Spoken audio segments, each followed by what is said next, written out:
নন্দিতা সদর দরজার সামনে দাঁড়িয়ে আছে বেল বাজিয়ে। নন্দিতার মা জমিলা বেগম বেলের আওয়াজ শুনে এসে দরজা খুলে দেন।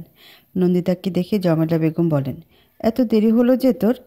নন্দিতা বিছানার উপরে ব্যাগটা রেখে বলে, প্রথম দিন তো তাই দেরি হয়ে গেছে। আচ্ছা, হাত মুখ ধুয়ে খেতে আয়। তুমি খেয়েছো? না, এখনও খায়নি, তোর জন্য অপেক্ষা করছিলাম। নন্দিতা মায়ের কথা শুনে ভ্রু কুঁচকে বলে, আমার জন্য অপেক্ষা করার কি দরকার ছিল? তুমি খেয়ে নিতে। এর পরের বার আর আমার জন্য অপেক্ষা করবে না, মনে থাকবে? আচ্ছা বাবা, মনে থাকবে। এখন যা, হাত মুখ ধুয়ে আয়। নন্দিতা গামছা নিয়ে ওয়াশরুমে ঢুকে বলে, মা, বাবার সাথে কথা হয়েছে?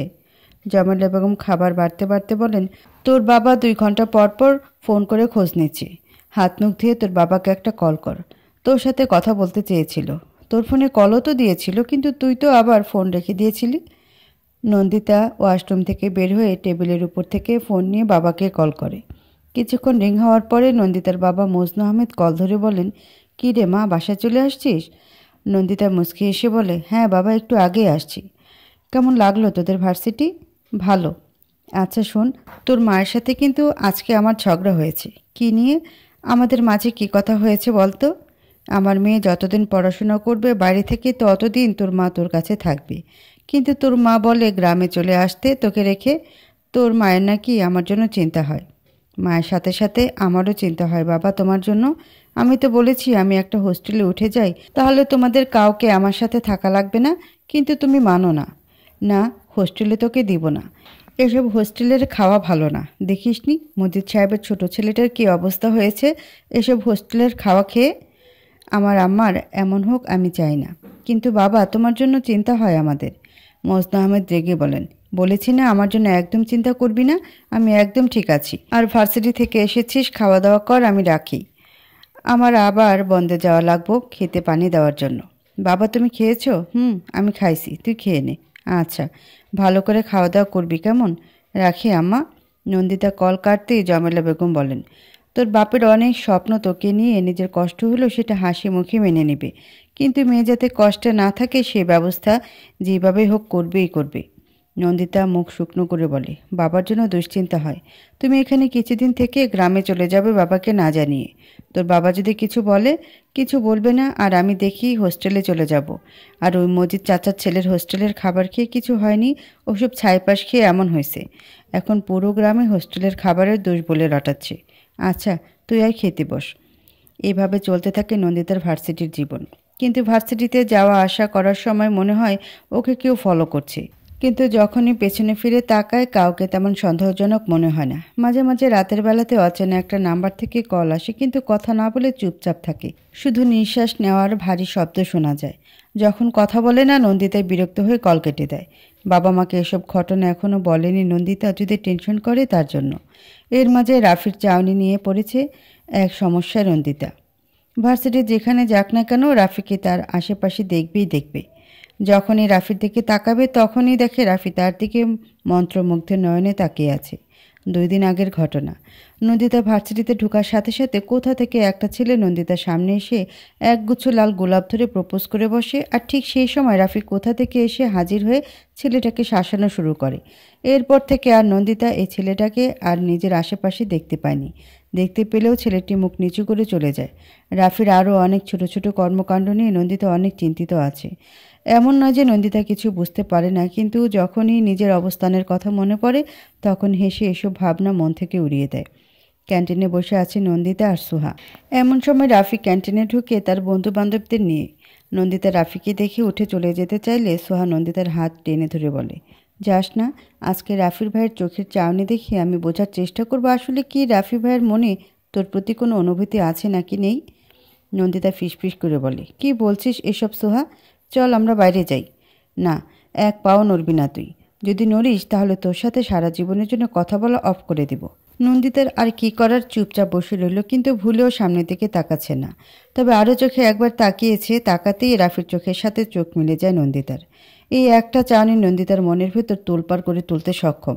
নন্দিতার সাথে সাথে চোখ নামিয়ে নেয়। লোকটা কেন তার দিকে সবসময় এভাবে তাকিয়ে থাকে? সে কি বুঝে না নন্দিতার যে খুব অস্বস্তি হয়? অন্যদিকে রাফি নন্দিতার এমন লজ্জারাঙ্গা মুখ দেখে বড্ড মজা পাচ্ছে। কেন জানি রাফির বড্ড ভালো লাগে নন্দিতাকে এভাবে জ্বালাতে। তবে আজকে ভয়ঙ্করভাবে নন্দিতাকে জ্বালানোর প্ল্যান করে এসেছে রাফি। রাফি ক্যান্টিনে থাকা পিচ্ছি ছেলেটাকে ডাক দেয়। মনির, শোন তো এদিকে।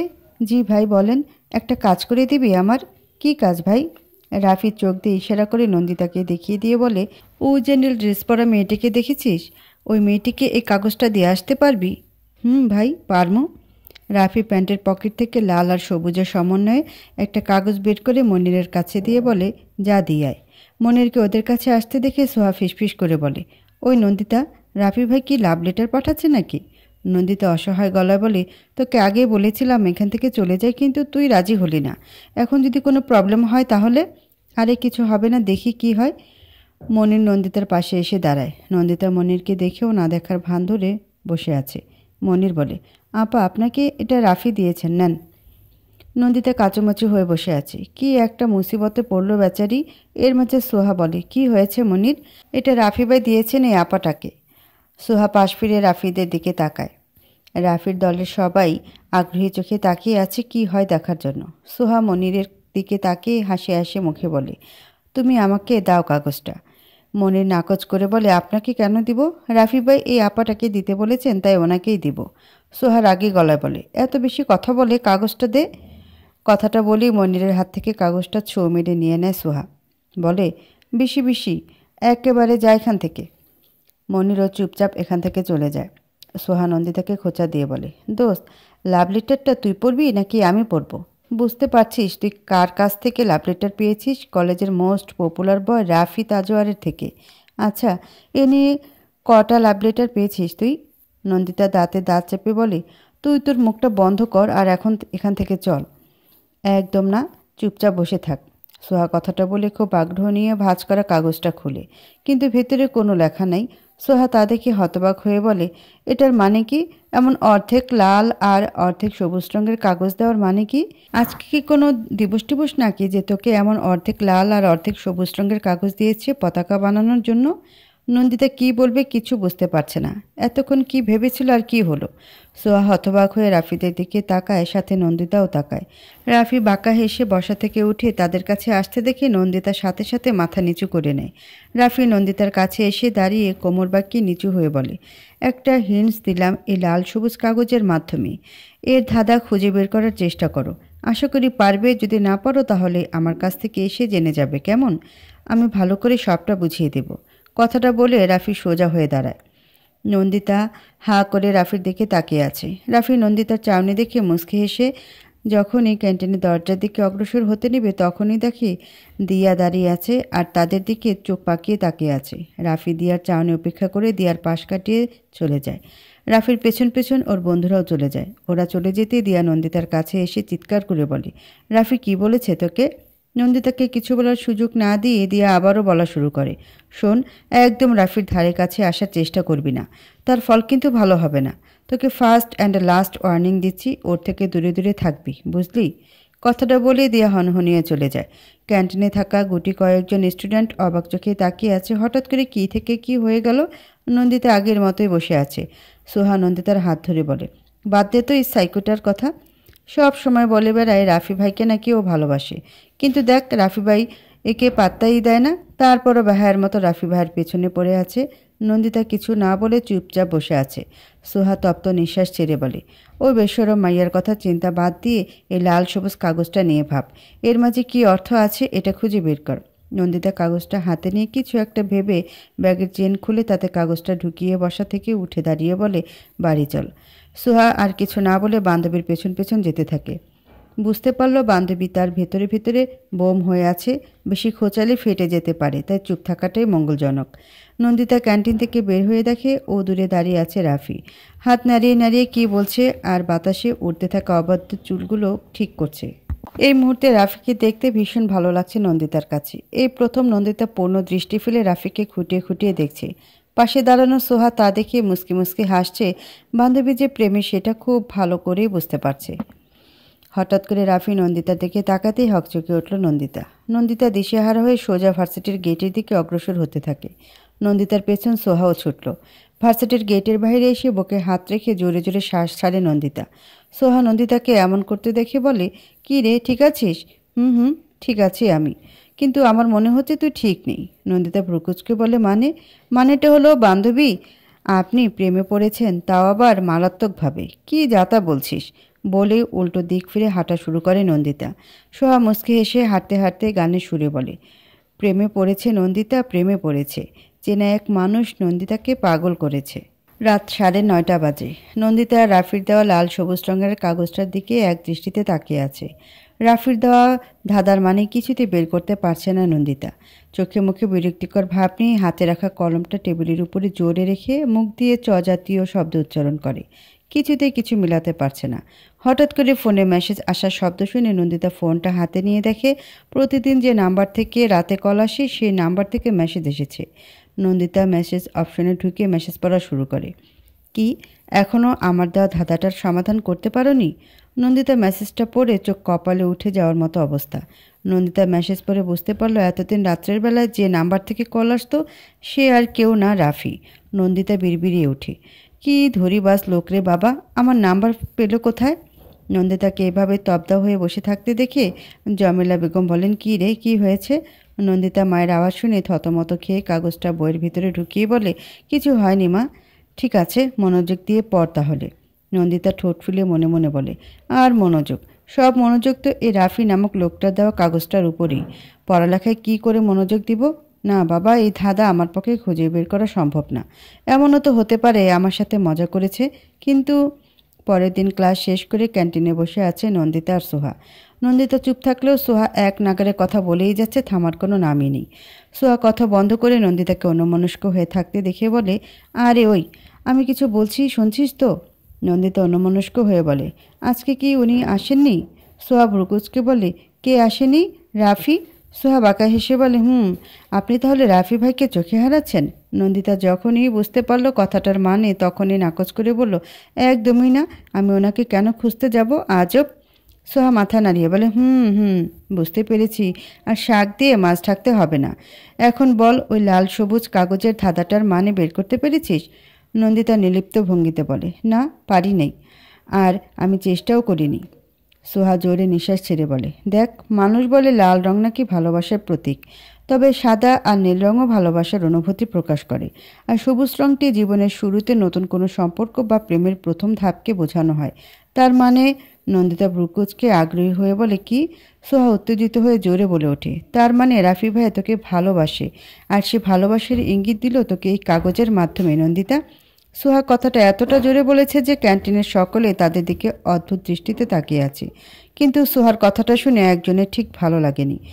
রাগে নাকের পাটা ফুলে উঠেছে দিয়ার। একটু আগে দিয়া ক্লাস শেষ করে ক্যান্টিনের দরজা খুলে ক্যান্টিনের ভিতরে পা রাখতেই সোহার কথাটা শুনে থমকে যায়।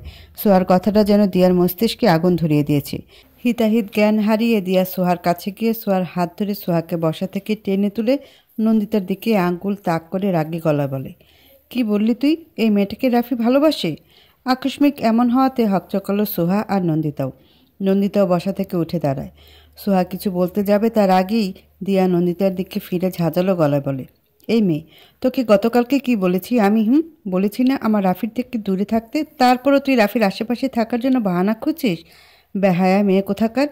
দিয়ার পাশে দাঁড়ানো তার বান্ধবী নাইশা বলে ওঠে, আরে এসব ছোটলোক মেয়েদের একটাই লক্ষ্য, কি করে বড়লোক ছেলেদের নিজের রূপের জালে ফাঁসানো যায়।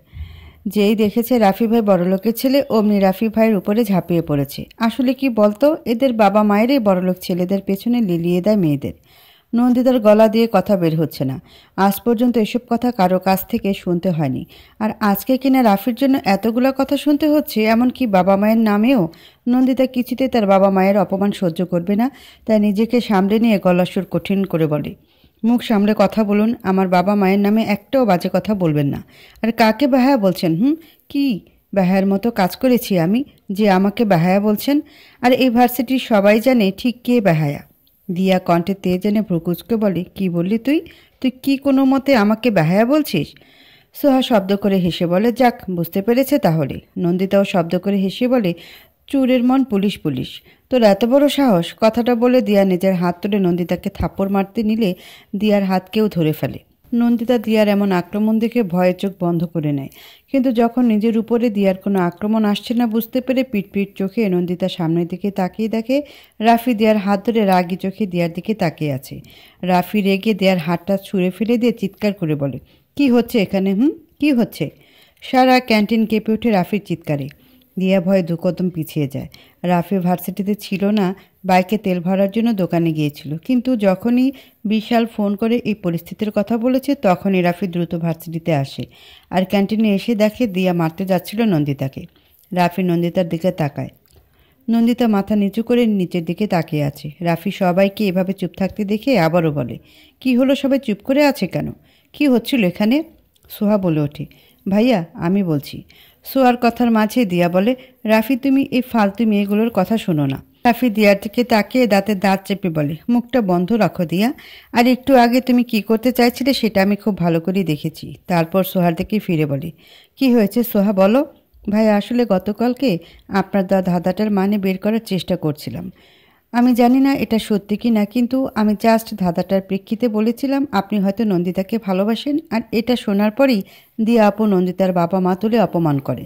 রাফি সোহার কথাটা শুনে বাঁকা হেসে নন্দিতার দিকে চেয়ে নরম গলায় বলে, ভালোবাসি নন্দিতাকে নিজের থেকেও বেশি।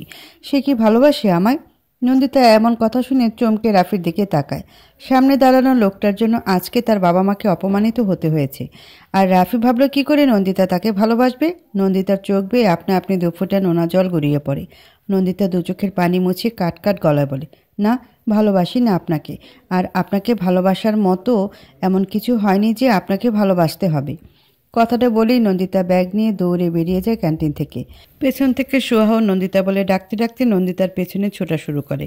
রাফির ঠোঁটের কোণে হাসি লেগে আছে। লাইফের ফার্স্ট টাইম কাউকে প্রপোজ করেছে আর ফার্স্ট টাইমই রিজেক্ট হয়েছে। এক অদ্ভুত ফিল কাজ করছে মনের মাঝে রাফির। রাফির পাশে দাঁড়ানো দিয়ার আগে গলায় বলে, তুমি ওই নন্দিতাকে ভালোবাসো রাফি? রাফি দিয়ার কথা শুনে প্যান্টের পকেটে হাত গুঁজে শান্ত গলায় বলে, হ্যাঁ ভালোবাসি। তাতে কি তোমার সমস্যা? দিয়া নরম গলায় বলে, আমি তোমাকে ভালোবাসি রাফি, প্লিজ আমার সাথে এমন করো না। এটা তোমার প্রবলেম, আমার না। আর আমি কাকে ভালোবাসবো আর কাকে ভালোবাসবো না এটা একান্তই আমার ব্যক্তিগত ব্যাপার। কথাটা বলে রাফি চলে যেতে নিলে আবারও থেমে বলে, আরেকটা কথা, আজকে যে কাজটা করতে যাচ্ছিলে নেক্সট টাইম যেন এই কাজটার পুনরাবৃত্তি না হয়। যদি এমন কিছু হয় তাহলে কিন্তু তোমার জন্য সেটা মঙ্গলজনক হবে না, কথাটা যেন মনে থাকে। কথাটা বলে রাফি বের হয়ে যায় ক্যান্টিন থেকে। রাফি চলে যেতেই দিয়া রেগে একটা চেয়ারে লাথি মেরে টেবিলের উপরে হাত রেখে মনে মনে বলে, এত সহজে আমি তোমাকে অন্য কারোর হতে দেব না রাফি। ওই নন্দিতাকে কি করে তোমার জীবন থেকে দূরে সরাতে হয় সেটা আমি খুঁজে বের করবই। যা যা করা লাগে সব করব আমি, সব। এদিকে সোহা নন্দিতার হাত ধরে বলে, নন্দিতা আমার একটা কথা শোন একটু। নন্দিতা ক্ষীণ গলায় বলে, প্লিজ সোহা আমাকে একটু একা থাকতে দে, আর আমাকে এক্ষুনি বাসায় যেতে হবে। কথাটা বলে ভার্সিটির গেট পেরিয়ে রিকশায় উঠে বসে নন্দিতা। সোহা নন্দিতা যাওয়ার দিকে তাকিয়ে দীর্ঘ নিঃশ্বাস ছাড়ে। এমন সময় রাফি দৌড়ে সোহার কাছে এসে বলে, নন্দিতা কোথায়? সোহা নিষ্প্রভ গলায় বলে, চলে গেছে, ওর সাথে কথা বলা দরকার আমার। রাফি বাইকের কাছে যেতে নিলে সোহা বলে ওঠে, ভাইয়া ওকে এখন ছেড়ে দেন, কালকে ও ভার্সিটিতে আসলে তখন না হয় কথা বলে নেবেন। রাফি মুহূর্তের মাঝে থেমে যায়।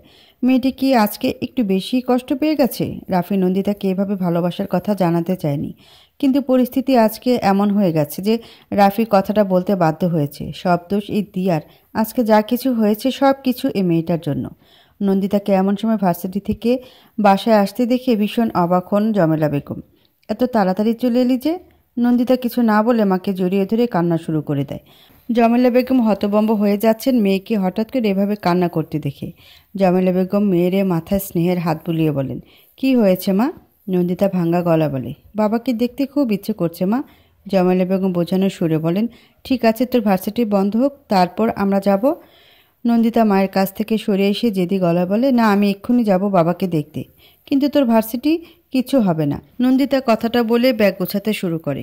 মায়ের আর নিজের কাপড় ব্যাগে ঢুকিয়ে মাকে বলে, ব্যাগ গোছানো শেষ, এবার তুমি রেডি হয়ে নাও। জমেলা বেগমের আর কি করার, মেয়ের জেদের কাছে হার মেনে বেরিয়ে পড়ল গ্রামের উদ্দেশ্যে। কিন্তু এটা বুঝতে পারছে না হঠাৎ করে মেয়েটার হলোটা কি।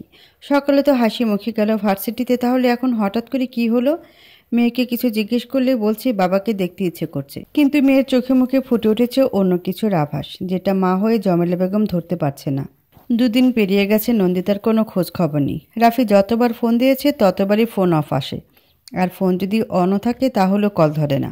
সোহার কাছেও কোনো খবর নেই নন্দিতার।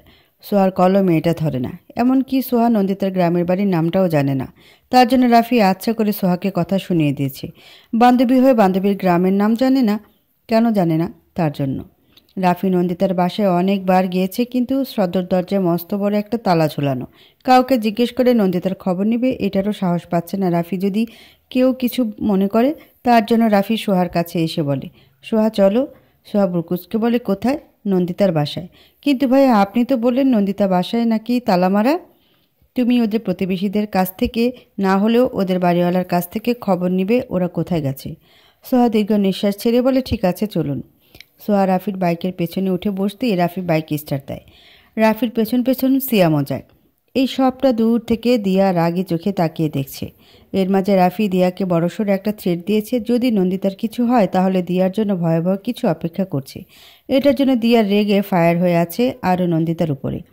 রাফির বাইক এসে থামে নন্দিতার বাসার সামনে। সোহা বাইক থেকে নামতেই রাফি বলে, আমরা এখানে অপেক্ষা করছি, তুমি জেনে আসো। সোহা কিছু না বলে ভেতরে চলে যায়, কিন্তু রাফির ভেতরে ঝড় বইতে শুরু করেছে। যদি তারা কিছু না জানে তাহলে? রাফি বাইক থেকে নেমে পায়চারি করা শুরু করে দেয়। রাফির অস্থিরতা বুঝতে পেরে সিয়াম বলে, ভাই তুই একটু শান্ত হয়ে বস। রাফি ক্রমাগত শ্বাস ফেলে বলে, পারছে না শান্ত হয়ে বসে থাকতে সিয়াম। নন্দিতার চিন্তায় মাথা ফেটে যাচ্ছে আমার। মেয়েটা এভাবে কিছু না বলে চলে গেছে, বুঝতে পারছিস কতটা কষ্ট পেলে এমনটা করে? সিয়াম রাফির কথার পক্ষান্তরে কিছু বলে না। কয়েক মুহূর্ত পরেই সোহা বেরিয়ে আসে। সোহাকে দেখিয়ে রাফি সোহার কাছে এসে বলে, কোনো তথ্য পেয়েছো? কোথায় গেছে? কিছু দিনের জন্য নাকি গ্রামের বাড়ি গিয়েছে। রাফি ভ্রুকুচকে বলে, গ্রামের বাড়ি কোথায়? ওহিদপুর। রাফি অস্পষ্ট সুরে বলে, ওহিদপুর? সিয়াম রাফির মুখের দিকে কিছুক্ষণ তাকিয়ে থেকে বলে, রাফি তোর চোখ মুখ কিন্তু অন্য কথা বলছে। রাফি বাইকে বসে হেলমেট মাথায় পড়তে পড়তে বলে, চল। সিয়াম কপাল ভাঁজ করে বলে, চল মানে কোথায় যাব? রাফি ঠান্ডা গলায় বলে, ওহিদপুর। তোর কি মাথাটা খারাপ হয়ে গেছে রাফি? ওহিদপুর যাবি তুই এখন? যাব। কথাটা বলে সোহার দিকে তাকিয়ে বলে, সরি সোহা, তোমাকে পৌঁছে দিতে পারলাম না, তার জন্য সরি। সোহা মুচকি হেসে বলে, না ভাইয়া ঠিক আছে, আমি রিক্সা করে চলে যেতে পারবো। সিয়াম দ্রুত গলায় বলে, রাফি পাগলামি করিস না, নন্দিতা আসলে তখন না হয় কথা বলে নিস। রাফি কপালে দুশ্চিন্তার বলিরেখা রেখে বলে, আমি পারবো না আর ওয়েট করতে। সিয়াম বোঝানোর সুরে বলে, দেখ পাগলামি করিস না রাফি। রাফি নিঃশব্দে হেসে বলে, যাকে মন থেকে ভালোবেসেছি তার জন্য না হয় একটু পাগলামি করলাম আমি। দেখ রাফি, গ্রামে গেলেই যে তুই নন্দিতার দেখা পেয়ে যাবে এমনটা কিন্তু নয়, আর যেতে যেতে বিকেল হয়ে যেতে পারে। রাফি মুচকি হেসে বলে, খুঁজে নিব, পারলে সারা গ্রাম তোলপাড় করে ফেলবো ওকে খুঁজতে, কিন্তু তারপর ওর সাথে আমি আজই দেখা করব। সিয়াম বিরক্ত হয়ে মুখ দিয়ে চ জাতীয় শব্দ উচ্চারণ করে। রাফি বাইকে চাবি ঢুকিয়ে বলে, আসি। কথাটা বলে এক টান মারে বাইক। সিয়ামের আর কি করার, বন্ধুকে তো আর একা ছেড়ে দিতে পারে না, তাই বাধ্য হয়েও নিজেও চলল বন্ধুর পেছন পেছন। এদিকে গ্রামে এসেও মুখ গোমরা করে বসে আছে নন্দিতা। ঘর বন্দি করে রেখেছে নিজেকে। যে মেয়ে গধূলিবেলায় গ্রামে আনাচে কানাচে ঘুরে বেড়াতো, সে মেয়ে আজ 2 দিন হলো বাড়ির বাইরে বের হচ্ছে না, বের হলেও শুধু উঠোন পর্যন্ত। নন্দিতার বাবা মাও বুঝতে পারছে না মেয়েটার হঠাৎ হলোটা কি। জমেলা বেগম রান্নাঘরে রান্না করছেন রাতের জন্য। মজনু আহমেদ খেতে পানি দিয়ে বাড়িতে এসে হাত মুখ ধুয়ে স্ত্রীর পাশে বসে চিন্তিত হয়ে বলেন, মেয়েটার হঠাৎ করে কি হলো গো? জমেলা বেগম দীর্ঘ নিঃশ্বাস ছেড়ে বলেন, জানি না গো, হঠাৎ করে মেয়েটার কী যে হলো। আমি শিফা আর রুমাকে খবর দিয়েছি আসার জন্য। ভালো করেছ। এমন সময় উঠোন থেকে চিৎকার চেঁচামেচির আওয়াজ ভেসে আসছে। জমেলা বেগম মুচকি হেসে বলেন, ওই তো ওরা চলে এসেছে মনে হয়। জমেলা বেগম রান্নাঘর থেকে বের হয়ে বলেন, এসেছিস তোরা? শিফা চিৎকার করে বলে, কোথায় সে মহারানী? এসেছে থেকে তো একবারও দেখা করলো না, তাই আমাদেরকে আসতে হলো তার মুখখানা দেখতে। রুমা বলে, আরে বুঝিস না, ও তো এখন শহরে পড়াশোনা করে, আমাদের কি এখন মনে রাখবে নাকি? এমন অনেক কথাবার্তায় রুমা আর শিফা ইচ্ছে করে নন্দিতাকে শুনিয়ে শুনিয়ে বলছে। নন্দিতা শুয়েছিল, যখনই শিফা আর রুমার এসব কথাবার্তা শুনলো তখনই শোয়া থেকে উঠে বাইরে বেরিয়ে আসে। নন্দিতাকে দেখে শিফা বলে, এই তো আমাদের মহারানীর দেখা মিলল। নন্দিতা মুচকি হেসে বলে, কখন এসেছিস? মাত্রই আসলাম। রুমা নন্দিতার হাত ধরে বলে, চল আজ 3 বান্ধবী মিলে সারা গ্রাম ঘুরে বেড়াবো। অনেক দিন হয়ে গেছে 3 বান্ধবী একসাথে হয়নি, আজ হয়েছি, তাই আগের মতো সারা গ্রাম ঘুরবো। নন্দিতা মুখ শুকনো করে বলে, আমি যাব না রে, আমার ভালো লাগছে না। শিফা রেগে বলে, একদম ভাব ধরবি না। শহরের হাওয়া গায়ে লাগতে না লাগতে ভাব এসে গেছে না আপনার অঙ্গে, একদম ভাব ছুটিয়ে দেব। জমেলা বেগম মেয়ের মাথায় হাত বুলিয়ে বলেন, ঘুরে আয়, ভালো লাগবে। রুমা নন্দিতার হাত টেনে ধরে বলে, চল তো, এত ভাব না ধরে। রুমা, শিফা, নন্দিতা বেরিয়ে পড়ল ঘুরতে। এদিকে রাফি আর সিয়াম মাত্র এসে পৌঁছেছে অহিদপুরে। সূর্য পশ্চিম আকাশে তখন হেলে পড়েছে। চারিদিকে সূর্যের সোনালি আভা ছড়িয়ে পড়েছে। গ্রামের ব্যস্ত মানুষরা তখন ঘরে ফিরতে ব্যস্ত। কেউ হাট থেকে সদাই করে ফিরছে, কেউ বা মাঠ থেকে গরু নিয়ে নিজ নিজ গৃহে ফিরে যাচ্ছে। মাটির রাস্তার দুপাশে সবুজ ধান ক্ষেত। সবুজ রঙের ধান গাছগুলো শীতল বাতাসের সাথে নিজ মনে ধুলছে। এর মাঝ দিয়ে দুই মানব বাইক চালিয়ে চলছে নিজেদের গন্তব্যস্থলে। কিন্তু সেই গন্তব্যস্থলে কি আজও পৌঁছাতে পারবে? রাফি বাইক থামিয়ে একজন মধ্যবয়স্ক লোককে বলে, চাচা, আপনি নন্দিতা নামে কাউকে চেনেন? লোকটা কিছুক্ষণ ভেবে বলে, না বাবা, এমন নামে তো কাউকে চিনি না। ও আচ্ছা। রাফির পাশে সিয়াম বাইক থামিয়ে বলে, আর একটু ভেতরে যেতে হবে হয়তো। এদিকে নন্দিতা চুপচাপ হেঁটে যাচ্ছে গ্রামের মিঠো পথ ধরে। নন্দিতাকে এমন গুমড়ো থাকতে দেখে রুমা শিফাকে ইশারা করে নন্দিতাকে কিছু জিজ্ঞেস করতে। শিফা মাথা নাড়িয়ে নন্দিতাকে বলে, কী রে নন্দিতা, তোর ব্যাপারটা কি বলতো? প্রেম করে ছাকা টাকা খেয়েছিস নাকি? যে এমন শোক মেরে আছিস? মুহূর্তের মাঝে নন্দিতার পা দুটো থমকে যায়। কিছু একটা ভেবে কণ্ঠে দৃঢ়তা এনে বলে, কি যাতা বলছিস? তাহলে এমন গুমরা আছিস কেন? কিছু তো একটা হয়েছে নিশ্চয়ই। বল না, কি হয়েছে আমাদের? নন্দিতা কর্কশ কণ্ঠে বলে, কিছু হয়নি আমার, আমি বাড়ি গেলাম। কথাটা বলেই বাড়ির পথে হাঁটা ধরে। রুমা নন্দিতার যাওয়ার পানে তাকিয়ে বলে, ওর কিছু একটা তো হয়েছে, আমি নিশ্চিত। কিন্তু ও তো কিছু বলছে না। কি আর করা, না বললে? চল বাড়ি যাই এখন। গ্রামের মেঠো পথ ছেড়ে এখন বড় সড়কে দিয়ে হেঁটে যাচ্ছে নন্দিতা, রুমা আর শিফা।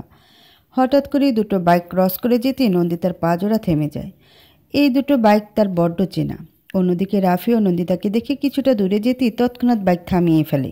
নন্দিতাকে যে এইভাবে পেয়ে যাবে রাফি কল্পনাও করতে পারেনি। নিজেকে খুব ভাগ্যবান মনে হচ্ছে। তার কষ্টটা তাহলে বৃথা যায়নি।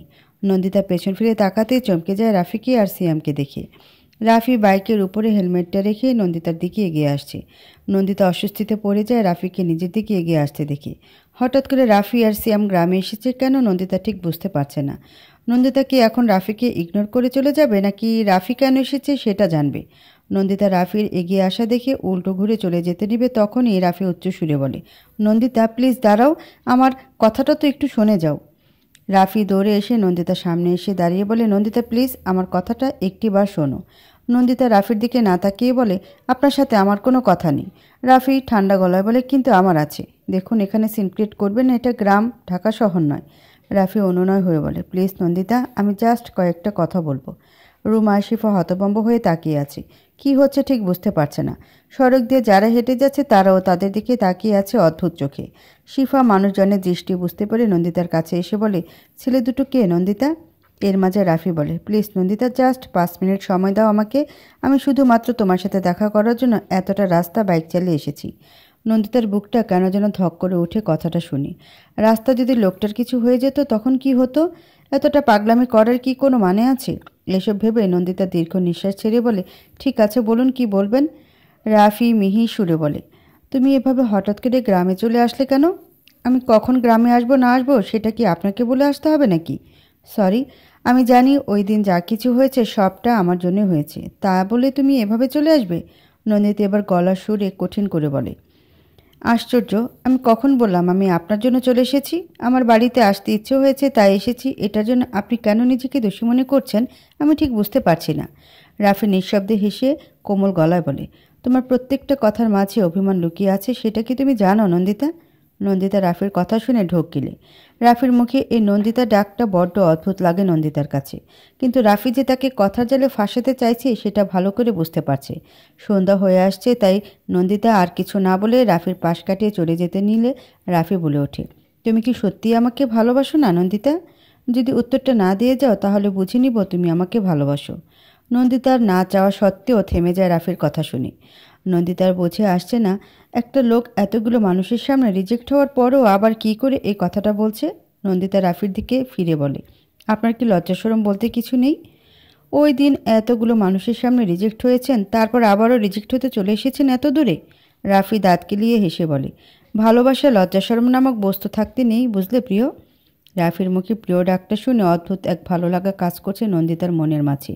কিন্তু রাফির দাঁত কালানো দেখে নন্দিতার মেজাজ খারাপ হয়ে যাচ্ছে। একে তো সন্ধ্যা হয়ে গেছে, তার উপর রাফির এসব অসহ্য মার্কা কথাবার্তা।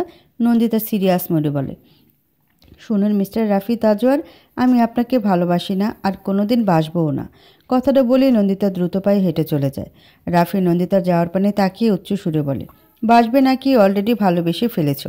তোমার চোখে মুখে আমার জন্য ভালোবাসা ফুটে উঠেছে, কিন্তু সেটা মুখে প্রকাশ করতে চাইছো না। কিন্তু একদিন ঠিকই প্রকাশ করবে, আর সেটা খুব জলদি। সিয়াম রাফির কাছে এসে বলে, ভাই তুই চুপ কর, আশেপাশে লোক আছে, সেটা অন্তত দেখ। আর যদি কিছু হয় সেটা নন্দিতার উপরে গিয়ে পড়বে, তোর উপরে না। রাফি কিছু না বলে বাইকের দিকে এগিয়ে যেতে যেতে বলে, চল। রাফি হাঁপ ছেড়ে বলে, আমি আর বাইক চালাতে পারবো না রাফি। চালাতে হবে না, তুই বরং আমার হবু বউয়ের বাড়িতে গিয়ে উঠে পড়। ফাজলামি করিস না রাফি, মেজাজ খুব গরম আছে আমার। আর কি লাভ হলো এখানে এসে তোর? লাভের লাভ তোর কিছুই হলো না, মাঝখান দিয়ে শুধু বাইকের তেল খরচ হলো। রাফি বাইকে বসে আকাশের দিকে তাকিয়ে আনমনে বলে, লাভ হলো নাকি লোকসান হলো সেটা নিয়ে তোর না ভাবলেও চলবে। এখন তাড়াতাড়ি বাইক স্টার্ট দে, 9টা কিংবা 10টার ভেতরে পৌঁছে যেতে পারবো ঢাকাতে। সিয়াম বেচারা পড়েছে এক মাইনকার চিপায়, মনে মনে দোয়া করে যাচ্ছে এমন বন্ধু যেন কারো কপালে না জুটে। এমন একটা বন্ধু জীবনে থাকলে জীবন একেবারে টানা টানা করে তারপরেই ছাড়বে। সে বলেই এসব অত্যাচার সহ্য করছে, অন্য কেউ হলে উষ্টা মেরে চলে যেত। বন্ধ ঘরে 3 বান্ধবী বসে আছে। 3 বান্ধবীর মাঝে 2 বান্ধবী রুমা আর শিফা চোখ পাকিয়ে তাকিয়ে আছে নন্দিতার দিকে। নন্দিতা 2 বান্ধবীর এমন দৃষ্টি দেখে 2 কাঁধ নাচিয়ে বলে, কি হয়েছে, এভাবে তাকিয়ে আছিস কেন? মনে হচ্ছে যেন আমার রূপ বেড়েছে। রুমা মাথা নাড়াতে নাড়াতে বলে, রূপ তো অবশ্যই বেড়েছে তোর, তা না হলে কি অত দূর থেকে দুটো ছেলে তোর সাথে দেখা করার জন্য এই অহিতপুর চলে আসে? নন্দিতা তপ্ত নিঃশ্বাস ছেড়ে চোখে মুখে বিরক্তিকর ভাব রেখে বলে, শোন, যা হওয়ার তা হয়ে গেছে, এসব এখন মাথা থেকে ঝেড়ে ফেলে দে। শিফা জোরে বলে ওঠে, ঝেড়ে ফেলে দিব মানে? কখনো না, এর গোড়া অবধি যাব আমরা, তারপর ছেড়ে ফেলবো মাথা থেকে, এর আগে নয়। এখন তুই ঝটপট উত্তর দে, ওই ছেলে দুটোকে? নন্দিতা কপট রাগ দেখিয়ে বলে, উফ, তোরা দুজন তোদের বাড়ি যা তো, রাত তো কম হলো না। আরও দেরিতে গেলে জঙ্গলের ভূতগুলা তোদের ঘাড়ে চেপে বসবে।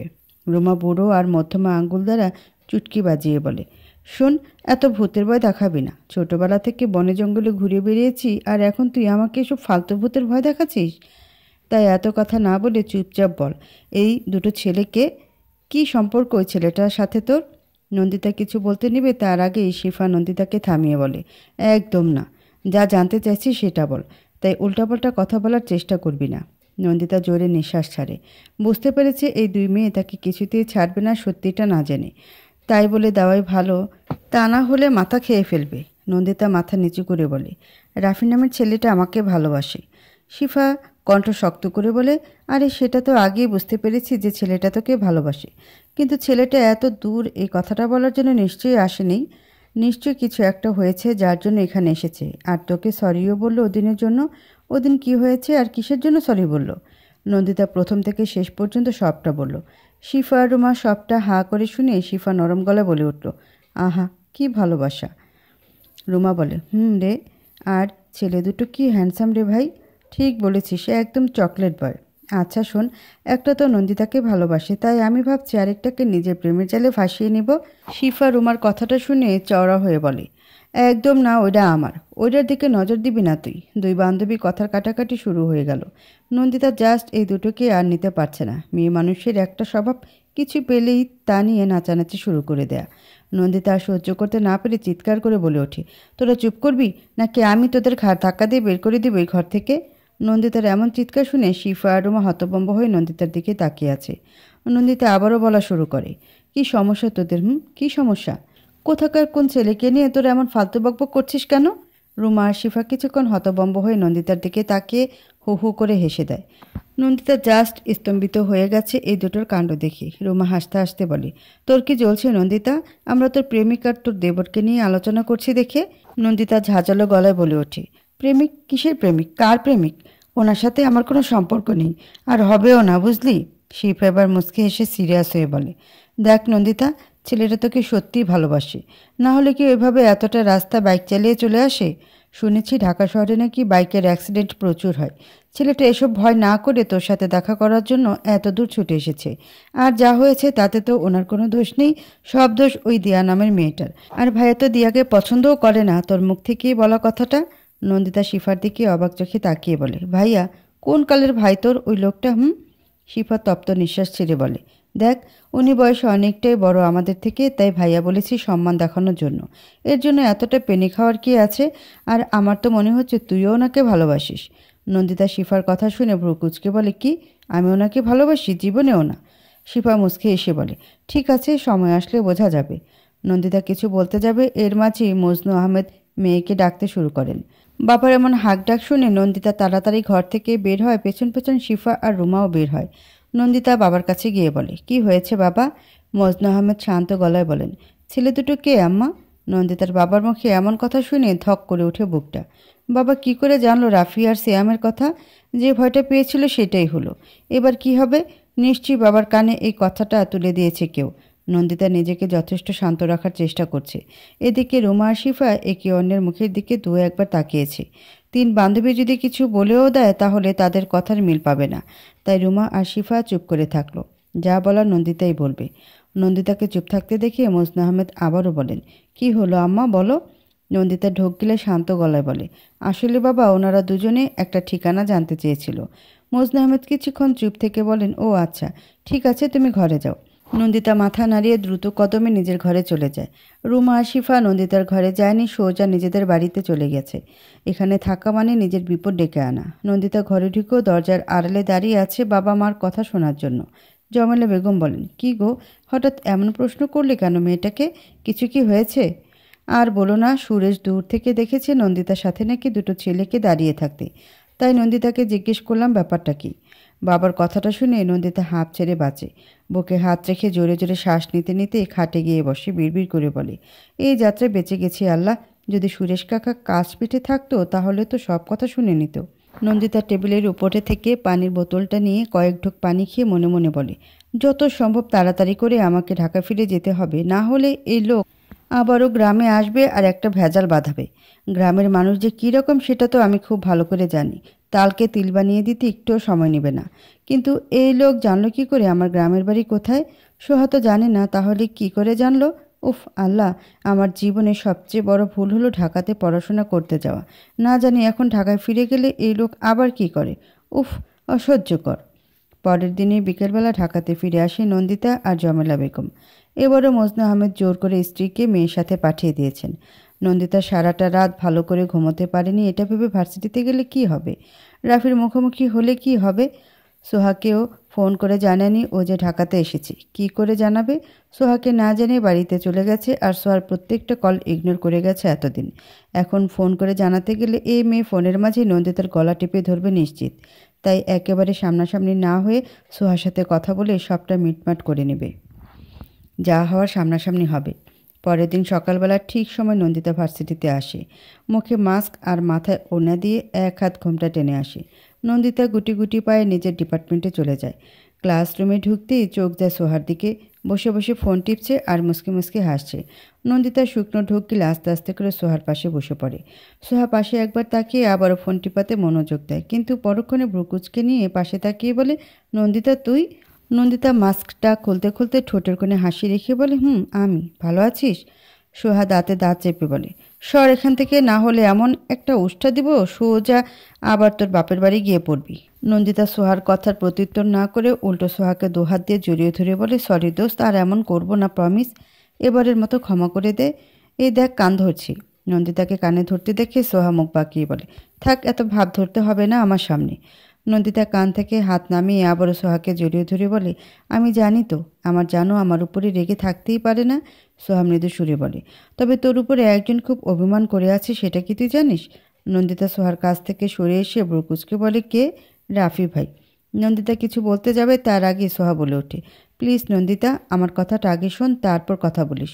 আমি জানি তুইও ভাইয়ার উপর অভিমান করে আছিস, কিন্তু ওই দিন যা কিছু হয়েছে এতে কি ভাইয়ার কোনো দোষ আছে? তুই বল। ভাইয়া তোকে ভালোবাসে, এটা কি তার দোষ? ভালোবাসা জিনিসটা বলে কয়ে আসে না, আপনি আপনি হয়ে যায়। তুই তো জানিস দিয়া মেয়েটা কেমন। এখন এই ঘটনাটা হওয়ার পেছনে যদি ভাইয়াকে দোষী সাব্যস্ত করিস তাহলে ভুল করছিস। আমি বলছি না তুই ভাইয়ার সাথে রিলেশনশিপে যা। আমি জাস্ট এটা বলতে চাইছি ভাইয়াকে প্লিজ ইগনোর করিস না। ভাইয়া তোকে সত্যিই ভালোবাসে, আর হয়তো তুই মনে মনে ভালোবাসিস কিন্তু স্বীকার করতে চাইছিস না কিংবা বুঝতে পারছিস না। নন্দিতা সোহার প্রত্যেকটা কথা মনোযোগ দিয়ে শুনল। সত্যি তো এতে রাফির কোনো দোষ নেই, তাহলে কেন শুধু শুধু রাফিকে দোষারোপ করছে? কিন্তু রাফির জন্যই তো এমন একটা ঘটনা হয়েছে। রাফি যদি তার জীবনে না আসতো তাহলে তো এমন কিছুই হতো না। আর সোহার বলা শেষের কথাটা বারবার নন্দিতার কানে বাজছে। সত্যি কি সে রাফিকে ভালোবাসে? প্রত্যেকে কেন এই কথাটা বারবার বলছে? ক্লাস শেষে ভার্সিটির মাঠ দিয়ে আনমনে হেঁটে যাচ্ছে নন্দিতা। মাথায় এখনও সোহার বলা প্রত্যেকটা কথা ঘুরপাক খাচ্ছে। আর ভার্সিটিতে আজকে রাফিকে আশা করেছিল, কিন্তু রাফি কোনো দেখা নেই, এমনকি রাফির বন্ধুবান্ধবদেরও দেখা নেই। যে লোক এত দূরে চলে গিয়েছিল তার সাথে দেখা করার জন্য, আর আজকে কিনা এত কাছে সে মানুষটা এসেছে, তারপরেও দেখা করতে আসছে না। ব্যাপারটা বড্ড সন্দেহজনক লাগছে নন্দিতার কাছে। হঠাৎ করে নন্দিতার ফোন বেজে ওঠে। ফোনের স্ক্রিনে আননোন নাম্বার দেখে ভ্রু কুঁচকে বলে, এটা আবার কার নাম্বার? পাশ থেকে সোহা বলে ওঠে, ধরে দেখ কে। নন্দিতা ফোন পিক করে কানে নিতেই ফোনের ওপাশ থেকে পুরুষালী একটা কণ্ঠে ভেসে আসে, নন্দিতা প্লিজ, তুমিই একমাত্র পারো রাফিকে বাঁচাতে। নন্দিতা এমন একটা কথা শুনে হকচকিয়ে ওঠে। মানে কি বলছেন আপনি এসব? প্লিজ নন্দিতা, রাফি সুইসাইড করতে যাচ্ছে। এখন একমাত্র তুমিই পারো ওকে বাঁচাতে। কি বলছেন কি এসব আপনি? উনি সুইসাইড করতে যাচ্ছে আর আপনি না আটকে আমাকে ফোন করছেন? না মানে আমরা অনেক চেষ্টা করেছি কিন্তু পারছি না, উল্টো আমাদের ভয় দেখাচ্ছে। এখন তুমি ভরসা, ও তোমাকে ভালোবাসে আর ও তোমার কথা নিশ্চয়ই মানবে আমার ধারণা। উনি কোথায় আছে বলুন তাড়াতাড়ি। বাগানে আছে। ঠিক আছে, আমি আসছি এক্ষুনি। সোহা বলে, কী রে, কী হয়েছে? নন্দিতা জোরে জোরে শ্বাস নিতে নিতে বলে, আমাকে আমাকে এক্ষুনি যেতে হবে। কথাটা বলে নন্দিতা দৌড়াতে শুরু করে। নন্দিতা দৌড়ানি দেখে সোহা বাঁকা হেসে বলে, প্ল্যান সাকসেসফুল। এবার শুধু মুখে স্বীকার করার পালা। তুই আটকে গেছিস নন্দিতা, খুব বাজেভাবে আটকে গেছিস। এখন এর থেকে শত চেষ্টা করেও ছুটে আসতে পারবি না। নন্দিতা ভার্সিটি থেকে চলে যেতে বিশাল আর সিয়াম আড়াল থেকে বের হয়ে সোহার পাশে এসে দাঁড়ায়। সিয়াম বলে, তোমার বুদ্ধিটা কি শেষ পর্যন্ত কাজে লাগবে সোহা? সোহা মুচকি হেসে বলে, লাগবে লাগবে, নিশ্চয়ই লাগবে। নন্দিতা তো শকড হবেই, সাথে রাফি ভাইয়াও। আমার তো সিনটার কথা ভেবেই হাসি পাচ্ছে। দুজনের মাঝে কেউ কিছুই জানে না সামনে তাদের সাথে কী হতে চলেছে। এলোমেলো পায়ে নন্দিতা রিকশা থেকে নেমে আমবাগানে এসে পৌঁছায়। শ্বাসের গতি স্বাভাবিকের চেয়ে অস্বাভাবিকভাবে চলছে। রাফিকে নিয়ে প্রচুর ভয় হচ্ছে নন্দিতার। সত্যি যদি কোনো কিছু হয়ে যায় রাফির, তখন কি হবে ভেবে বুকের ভেতরটা মুচড়ে উঠছে। আমবাগানে এসে চারপাশটা নজর বুলিয়ে দেখে রাফি নেই। হঠাৎ করে নন্দিতার নজর পড়ে যেখানে জনমানব কম সেখানে রাফি দাঁড়িয়ে আছে আর ফোনে কথা বলছে, চোখে মুখে বিরক্তিকর ভাব নিয়ে। নন্দিতা দীর্ঘ নিঃশ্বাস ছেড়ে রাফির কিছুটা কাছে আসতে নজর যায় রাফির হাতের দিকে, একটা ছোট কাচের বোতল। নন্দিতার বুকটা ধক করে ওঠে। তবে কি সত্যি রাফি সুইসাইড করতে যাচ্ছে? নন্দিতা আর কিছু না ভেবে দ্রুত কদমে রাফির দিকে এগোতে থাকে। এদিকে রাফি সিয়ামকে ফোন করে বলছে, কী রে, এখনও কেউ আসছে না কেন? কতক্ষণ দাঁড়িয়ে থাকবো আমি? আর এই বোতলটাতে কিসের ওষুধ আছে? আর এটা তো তুই নিজেই দিতে পারতি। ফোনের অপর প্রান্ত থেকে সিয়াম বলে, ভাই আমি একটু ব্যস্ত তাই তোকে দিয়ে পাঠালাম, একটু পরেই চলে আসবে আমার আত্মীয়টা তোর কাছে, আর এসেই তোর হাত থেকে ওষুধটা ছিনিয়ে নিবে দেখিস। আর এখানে ছিনিয়ে নেওয়ার কি ঠাস করে ফোন কেটে দেয় সিয়াম, রাফিকে কিছু বলার সুযোগ না দিয়ে। রাফির মুখে একরাশ বিরক্তি নিয়ে ঘুরে সামনের দিকে তাকাতেই নন্দিতাকে এভাবে হন্তদন্ত হয়ে আসতে দেখে হতবাক হয়ে বলে, আরে এটা তো নন্দিতা, আর ওর এই বেহাল অবস্থা কেন? নন্দিতা রাফির কাছে এসে রাফির হাত থেকে বোতলটা কেড়ে নিয়ে আম গাছের গোড়ায় ঢিল মারে, আর সাথে সাথে বোতলটা ভেঙে যায়। রাফি নন্দিতার এমন আচরণ দেখে হতভম্ব হয়ে বলে, আর এটা কি করলে তুমি? ভেঙে দিলে বোতলটা, এখন কি হবে? নন্দিতা নাক ফুলিয়ে দাঁতে দাঁত চেপে বলে, কি করতে যাচ্ছিলেন আপনি? কি করতে যাচ্ছিলেন? শেষের কথাটা উচ্চস্বরে বলে ওঠে নন্দিতা। রাফি অবাক হয়ে বলে, কি করতে যাচ্ছিলাম মানে?